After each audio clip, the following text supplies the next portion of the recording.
Yeah, welcome back to the E1T1 podcast.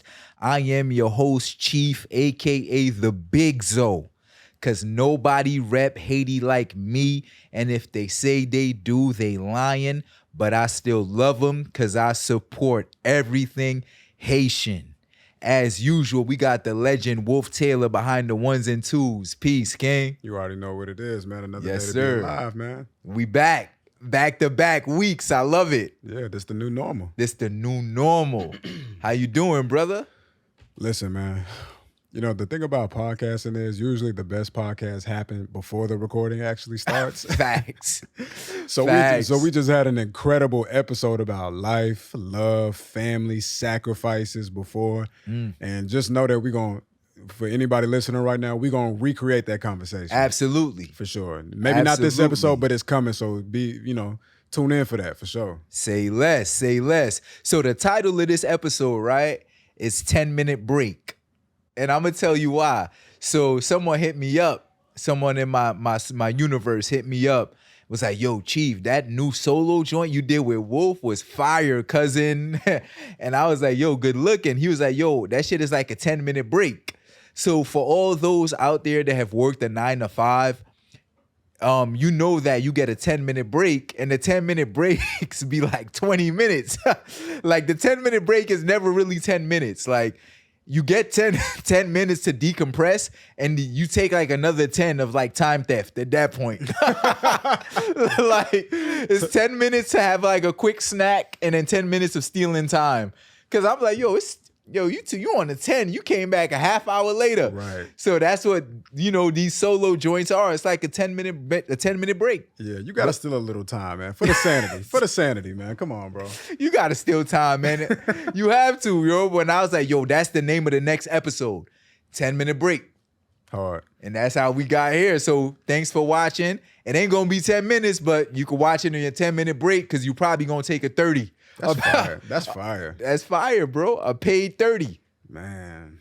And then still get your unpaid 30. Niggas be stealing time, bro.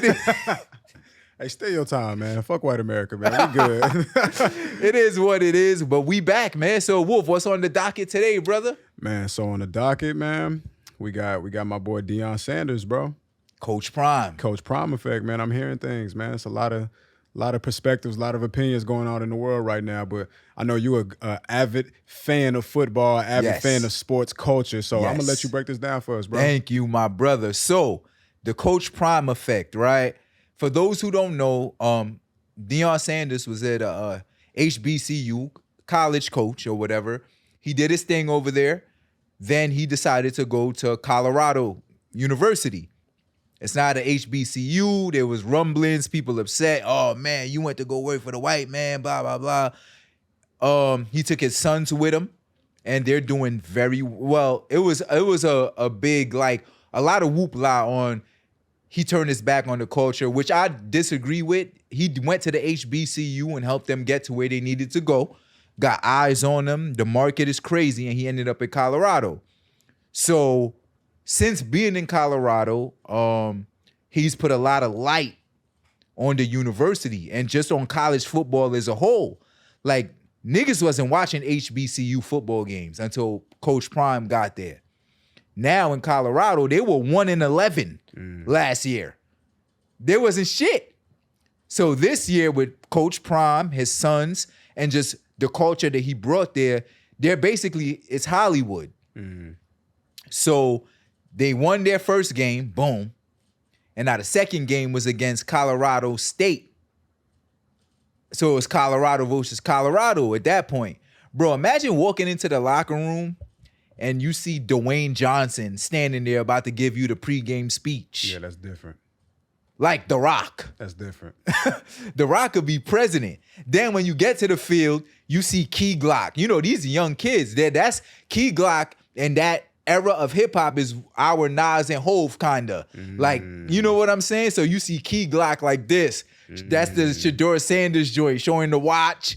You look to the right, then you see our big homies. You see Flea, you see Cameron doing a dance. You like, yo, this was legit a freaking rap concert. I just gotta let you know, they gonna cook you for saying Key Glock is our Nas and Hove. They just gotta let you know. They just gotta let you know.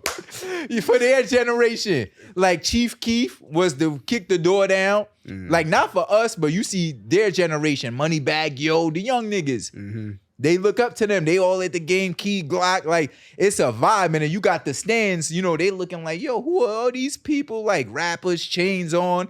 But then you see The Rock, bro. Yeah. You got Dwayne Johnson at Colorado University for a 10 p.m. Yeah, bro. football game. Shout out to Primetime, bro. He turned it up, bro. He turned it up. But you know, when you turn up stuff as a black man, it comes with a lot of hatred. It does. So they won the game. They made a big comeback and won the game. It was amazing.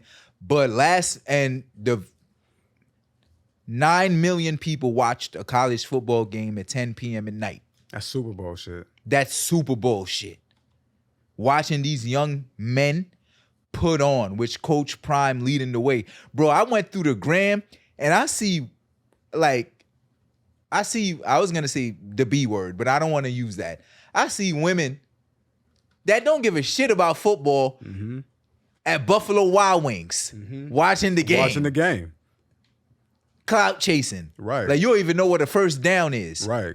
But you watching primetime. Because they want to be down. They don't want to miss out. They don't want to miss out. Shout out to Deion Sanders, Coach shout Prime. out Deion Sanders. That's power. That's power, bro. Just walking in like there was the sunglass debacle that I take my glasses off when I speak to adults. That's what the coach said. Yep. And he made $2 million off the sunglasses the next day. Yep. The next day, you want to talk about how I was raised. I was raised to take my sunglasses off when talking to people. Deion fucked around and made $2 million the next day selling a $60 pair of glasses. I should have bought them to have them on right now. Bro. I should have bought them. Businessman, bro. Businessman, a leader. He literally raising the evaluation of the sport, which is like, that's incredible, bro. Like you think about it, like not even the players alone bringing 9 million people to watch college football. They barely paying the players. They now starting to pay the college athletes. And then you got this man. He don't even got to be doing this for real. He good, bro. He good. set, bro. He could be chilling, driving his Bugatti, living in one of his multiple mansions. Facts. Living his life the way he want to. He don't get no favors for doing this, but he do it for the love. For the love of the game. For the love of the game. They ain't paying him. He already rich. They ain't paying him what he worth. How do you not respect? How can you be a hater and not take the time to accept and think about that shit? He don't got to be here, bro. Absolutely. But I think the real hate comes from, it's always going to be racial. Always. We know that's the world we live in. But I think the real hate comes from like the type of demographic that he's bringing into the club. Because, college sports was like slavery. Like we remember the Fab Five. Yeah. Detroit, Michigan, Jalen Rose and them. Like, bro, they got like hate emails from people alumni from that college. Because they have bald heads and black socks. I'm wearing black socks for the culture right now. They have bald heads and black socks, and the alumni were contacting the school, sending hate letters like, these are the N-words we have representing our college. Wow. Jalen Rose said, I couldn't even afford a bagel. But I walked past the store, and they're selling Jalen Rose jerseys. Wow. And bobbleheads. Wow. Bro, one of the best documentaries I ever watched was the Fab Five documentary, ESPN 30 for 30. I'm going to watch that bitch tonight while I'm making these cello clips, for real. Oh, shout out to cello. Word, bro. For real. ESPN 30 for 30. Imagine going to a college and the people graduated from the college, the donators, the people donating, the college you're making millions for, calling you a nigga. Damn, bro. And that's crazy because like black people, so many people talk down on us, bro. Even people who look like us, bro. Absolutely. You know what I mean? Sometimes, like, I ain't even about to get into all that for real. Y'all know where I'm taking it. But like, black people raise the evaluation of everything. And it's important that when you black, you got to understand that you always got a key to the door of popularity. You always got a key to the door of hyping some shit up. No matter what type of black person you are, like you have the ability to turn some shit up. But make sure that you understand that if you do, make sure that bread coming back to you. Make sure you got equity in the company. And if you don't understand what equity means, it means you own a piece of the company. You own a piece. So you're not just getting paid by a company, you own a piece of the company. So if you die and the company continue to go on and do good, you do good too. If you're not here to reap the benefits of it, your spouse, your kids, you know, but it's like black people turn shit up. We turn neighborhoods up, and then white people come and they gentrify after it got turned up. Niggas be so quick to talk about everything we do wrong, but then you think white people would be coming to these neighborhoods if we didn't make the neighborhood cool in the first place? What would Harlem be? What would Harlem be to a white person if it wasn't Harlem? What would Brooklyn be to a white person if it wasn't Brooklyn? I know it was white people in these places before, but they left. They left. And they got money. You got to consider they got money. They could be other places. But they came back because now it's Harlem, because now it's Brooklyn. Culture. It's culture. We do that. We do it in music. We do it in our colloquialism. We do it in fashion. We do it in everything. So all my black people, listen, remember, you are the power, and you got the power to turn shit up. But if you do, make sure they give you that bread first. Amen. Always. Amen. With great power comes great responsibility. Ken, you just preached, right? You got to know that. And I'm going to add something to that, my brother, to the other blacks that see a black person doing their thing. Don't hate on them. A lot of the hate coming for Coach Prime are from people that look like him. Look just like him. I can't wait for this parade to be over. Or I can't wait for you to get your first L. Like, come on. And ironically, what does that do for you? Bro, some people are just miserable, bro. You know, there are people in this world that wake up ready to hate for no reason. And unfortunately, Coach Prime and Colorado, the Buffaloes, lost last night. Their first loss was to Oregon, and it was a bad loss. A really bad loss. And the coach of Oregon took a shot. Said, we ain't doing this for likes. We doing it for wins. We won't win this game in Hollywood. We're winning it on the grass. Like, you claim you ain't doing it for likes, but that whole shit was scripted. That sounds like a clickbait to me. And of course, all the media, Bleacher Report, all picked it up, and they're taking shots at Deion. You know, and then in the comments, a lot of the people that, the clap emojis, when you look at the avatar. Of course. It ain't white people doing that. Of course. But you know what, though? I'm Deion know this, I'm sure, but it's like, when you on the mission, you can't get distracted. Niggas gonna distract. That's what niggas do. They gonna distract, bro. They gonna type their little shit up. They gonna get everybody like, yeah, let's clap, because we want the downfall of this nigga. This nigga cocky. He loving life just a little bit too much, smiling a little too much, living a little too good. Like, I need to see him lose. It's the Mayweather effect, bro. It's the Mayweather effect. You want to see him lose. I want to see him lose. And when that shit happen, nigga, don't get distracted. Because really, when you think about it, them niggas don't change nothing. They don't stop the bread. They don't stop you going to sleep in your bed. They don't stop nothing, bro. Absolutely. Keep grinding. Keep grinding. And I want to applaud everybody that is supporting Coach Prime. Some of them are doing it for their own motives. You know what I mean? Clout. When you see the clout train, you're going to try to jump on that joint and go as far as you can. But I sat down, right? I sat down and I watched like 3 or 4 of Deion Sanders' interviews, like post-game interviews and before the game interviews. And I listened like to what he said, like really listened. There's a difference between hearing something and listening to something. Absolutely. Right? And I listened to some of the stuff he said. He's like, I'm teaching these young men how to be men. This is more about the sport. Like, I'm not trying to be a father figure. I am a father figure. Right. If they already have their fathers, I'm a second father figure. I'm teaching these men to pull their pants up. Ain't none of that sagging in my locker room. I'm teaching these men, your socks have to be up. Ain't no one sock up, one sock down in my locker room. So all the shit that the other coach was saying about him taking shots, I could do that. I could wear my glasses when I talk to y'all. But these young men won't. When you're talking to the media, take your glasses off. Sit upright. No sagging in my locker room. Those are life lessons. Yeah. Representation. How could you hate a man doing that? Just because he doing it with style. They gonna hate. That's why you just gotta practice on. You can never really be a master of what somebody else do. You know, you can't never control anything outside of yourself. When the hate comes, the distractions come, all you can control is how you feel about that and what you decide to do in reaction towards it. And the only option is to just stay focused. Stay focused. Niggas I go. love that. That's what they do. Distractions. That's what they do. They doing their job in the universe, bro. That's what they do. It's like we was talking about. Like every man has went through that situation where, dude, you came up in the sandbox with, split your last dollar with him. He slept on your bed. He didn't turn his back on you, betrayed you. It's like that is your birthright in becoming to a man. Like you got to go through shit like that before you can really wear the badge of honor of what it means to be a man. You know what I mean? So niggas hating on you, that's part of that's part of your ceremony, baby. You got to go through that. You teaching, bro. And it's crazy, like, coming off the Cello interview, which is dropping October 1st, Cello says some real shit. Like, he watched his dog turn snake on him, right? And then somebody commented and was like, yo, bro, like, I just watched one of my main guys reveal themselves to me.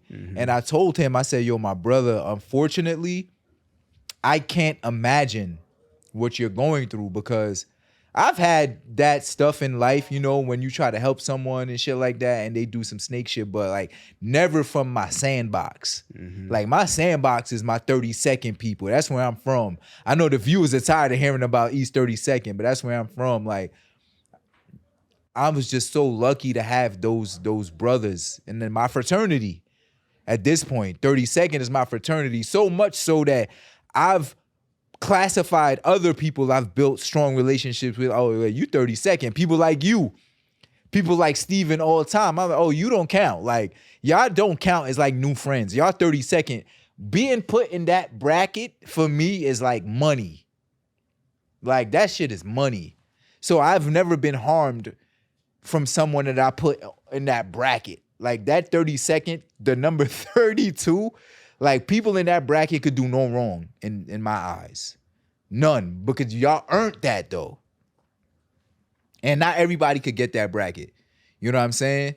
So it's just like but overall, as a people, we need to reinvent the narrative and support each other. Because I've helped a lot of people in life, and I will continue to do so, even if helping them doesn't help me or backfired.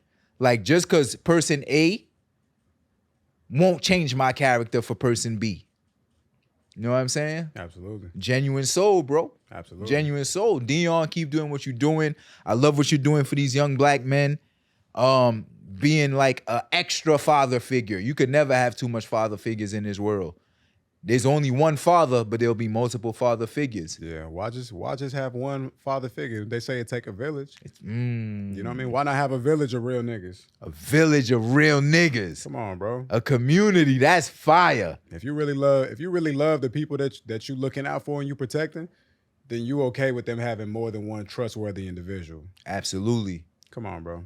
Absolutely, bro. Oh, man. But Coach Prime, we salute you. And you're going to rebound off of that L.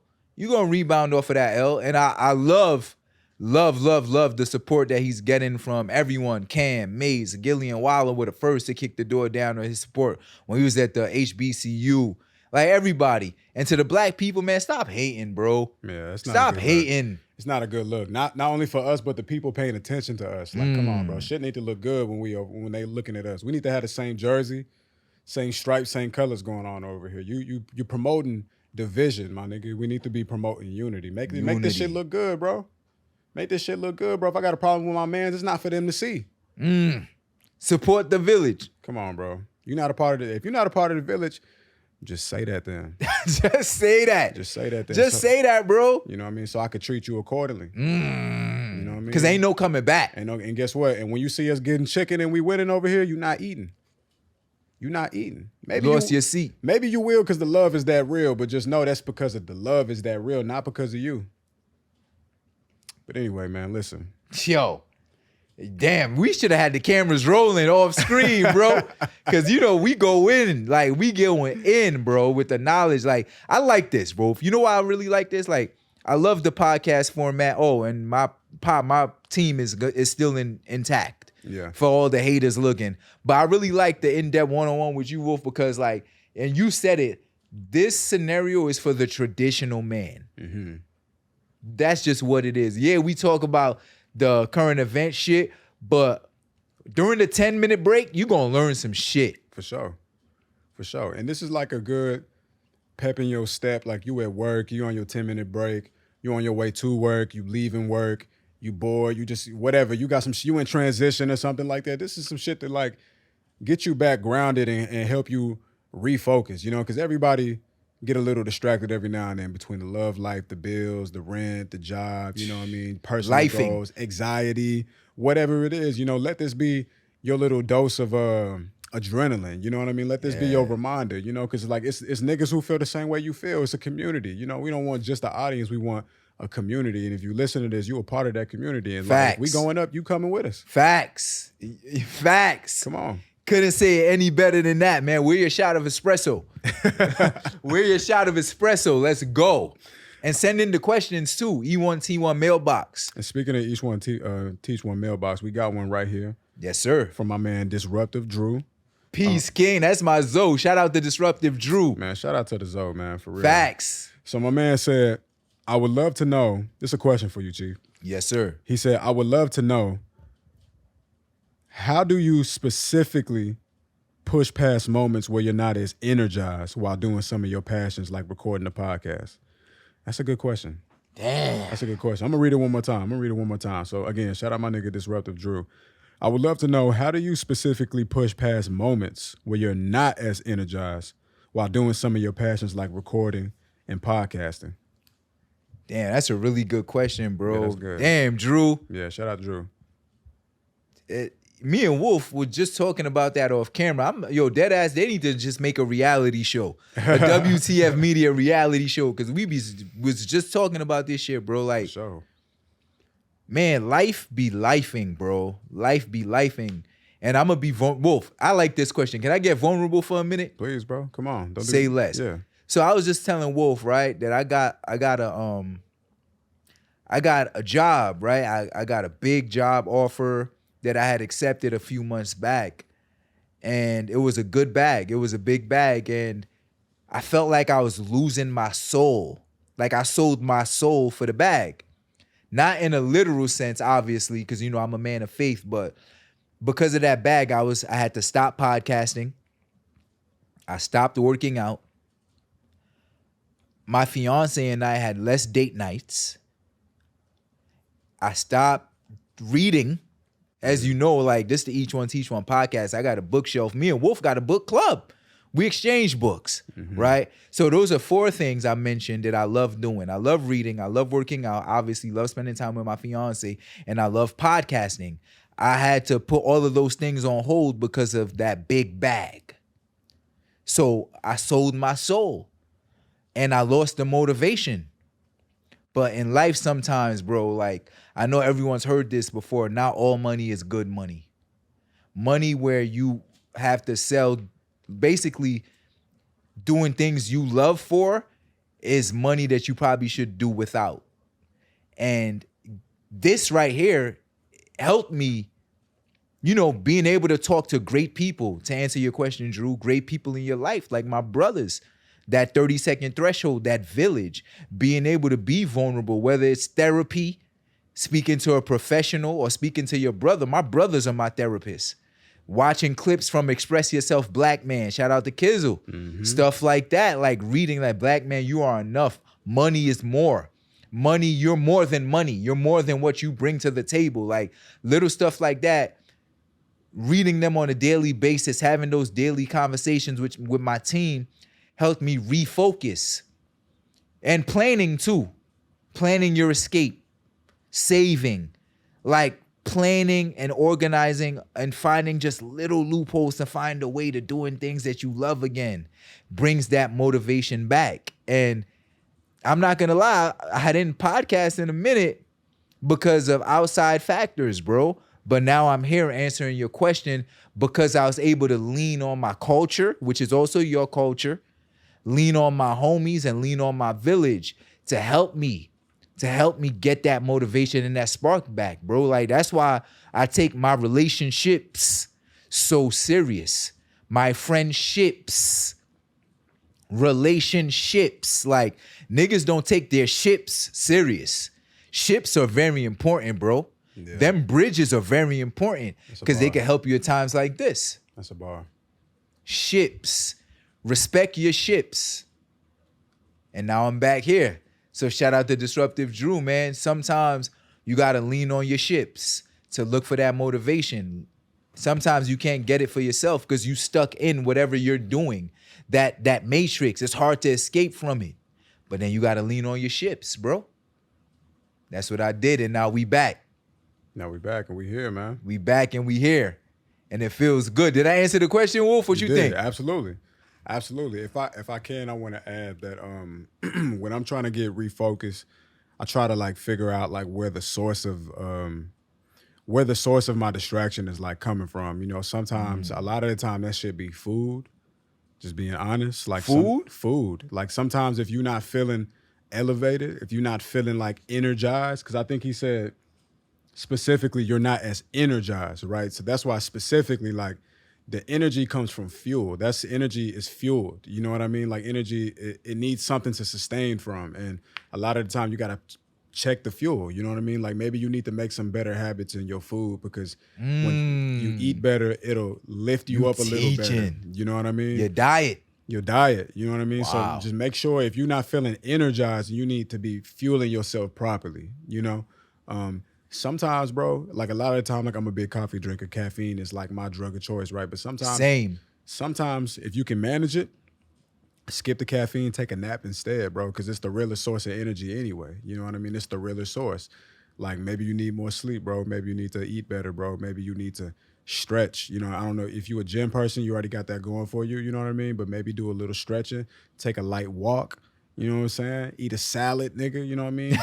For real, it's things you could do. Even meditate, bro. Read a book, zone out. Like maybe focus your energy and your attention on things of like substance. Not saying that you're not, but you know what you do in your free time. A lot of the time we all be just fucking off. You know what I mean? So maybe there's better things we can do. So just want to add that in there too. I love that. That's some shit that helped me. I love that, man. Wolf answering questions from the E1T1 mailbox. I love it. That was a real, like, intentional answer, bro. For sure. Like, energy. Energy is real. Your surrounding is energy. Your diet is energy. It's all energy. It's crazy. It's crazy how that's so true. Damn, that was fire, Wolf. Thank you for that. Man, take us to the outro, bro. Oh, bet. Oh, yeah. Damn, we got here soon. Yeah, That's the energy. We got here soon. So, as you know, the outros for these solo joints are going to be quotes from my dad, bro. Sometimes they're going to be real. Sometimes they're going to be funny, like the last one. Sometimes they're going to be like life-changing quotes, like the 3 levels of friendship. I'm going to always go back to that because that was the quote that went viral. But I think this week's quote, it's funny, but it's also real at the same time. So quotes from my dad, right? I remember it was random too. I remember one day I went to go chill with my dad, which is mostly on Sundays. So I'll probably go chill with him and my mother today. And we were talking about like cologne. I love like smelling good. You feel me? If you know Chief, you know I'm a cologne connoisseur. Hit us with one real quick. What you be on? Oh man, I'm telling my secrets, but you family. YSL, the classic one. Wifey just bought me one, a new one that I want to try out. But I ain't try it yet because I'm big on sticking to what I know. So it's a little bit of YSL, 2, know what I mean, to the left side, and then Polo Red, 2 to the right side. And then you just leave the house, and when you walk in, you feel me? It's got double aroma. Like, you feel me? You're gonna smell that YSL if I like turn to the left, or you gonna smell that Polo Red if I turn to the right. You feel me? I feel it. And listen, I mentioned y'all send those sponsorships. I ain't playing. Put my leg up for this quote from my dad, right? So we were talking about colognes. You know, I got him like his favorite cologne, Hugo Boss or whatever. And Haitian men have a specific cologne called Azawo, Azaro, like that they love. That shit is strong as hell. That's like a Haitian thing that the Haitian men be doing. Yo, you could smell a Haitian man from a mile away. Oh shit, I didn't know that. Yeah. Okay. Do you know they got that Azawo on? That shit strong as fuck, bro. What is that? I don't know. I don't wear that shit. I don't wear that shit. And I'm the big Zo. You feel me? But my dad, right, he said to me, we were talking about colognes or whatever. And you know, your father will never stop being your father, even when you're a grown-ass man. Right. So he's like, listen. At nighttime, after you take a shower and you about to lay down, before you do your push-ups or your exercise or whatever, spray. Yo, this is funny. He said, make sure you spray a little bit of cologne. always after your nightly shower. And in my mind, I'm thinking it's because he was like, you want to smell good next to your lady. So I'm like, why would I do that? Why would I waste my cologne when my woman already knows, you feel me? Right. That the hygiene is on point, that our man smell good. He was like, no. It's not for your lady. It's in case you die in your sleep. and I was like, what? He was like, yeah, in case you die in your sleep. You don't want to meet God smelling bad. My name is Chief and I'm out. Each one teach one. Oh my God. In case you die in your sleep. Because you don't want to meet God smelling bad.